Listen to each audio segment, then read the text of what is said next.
Thank you, Mr. President. Once again, I want to thank this august body for allowing us to remember what happened 81 years ago.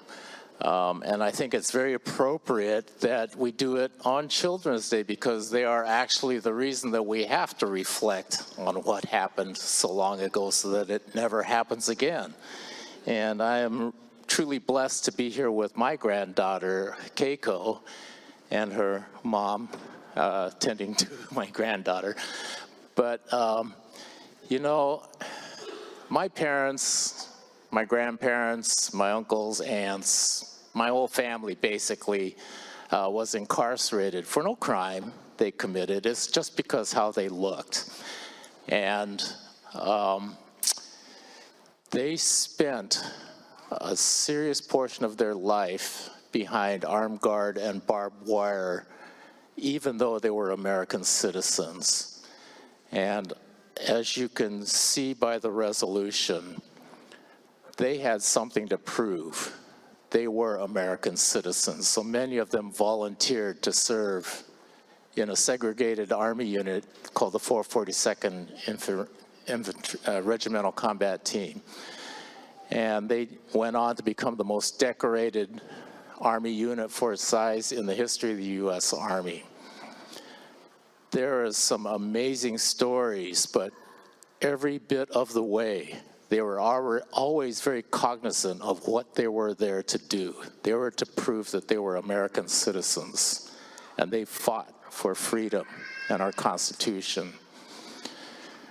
Some of the war stories that you hear, I've told some of them on this floor in the past, but one that stands out is one from Senator Inouye, who I'm sure you will remember. He was the most senior senator in the U.S. Senate until he retired.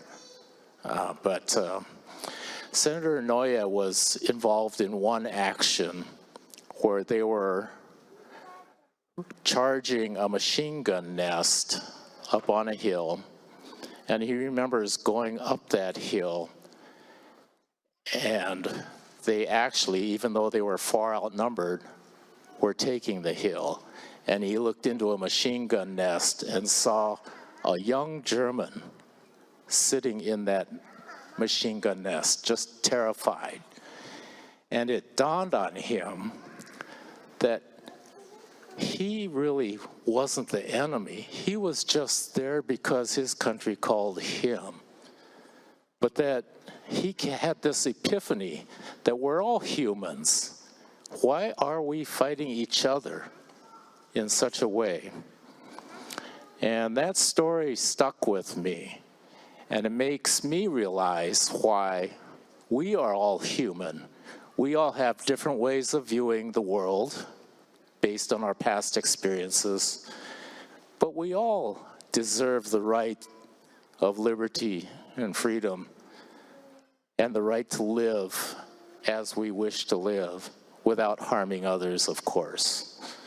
So when we look back on the events of Executive Order 9066 that President Roosevelt signed that incarcerated my entire community, the struggle that the community went through to make sure that the liberties and freedoms of our Constitution are preserved for future posterity, and President Reagan ultimately signing the Civil Rights Act, Civil Liberties Act of 1988, which recognized and acknowledged that egregious error in our judgment as a country, but it also proved that our country is great enough to recognize when we make a mistake and acknowledge it and apologize for it. And from there, we can move forward together. So there are so many egregious things that have happened in our country that we need to stand up and acknowledge and apologize for. Not just to my community, but there have been so many oppressed communities throughout our country's history. And that is the point of remembering every year, not just what my community went through, but what many communities go through. And I hope that we take this moment, and I thank you. This was a serious test for many of the young kids, I know, to sit through the entire reading of the resolution. And thank you for your indulgence. But it is very important that we remember what happened so that it never happens again. So with that, I appreciate your support for this resolution. Further remarks?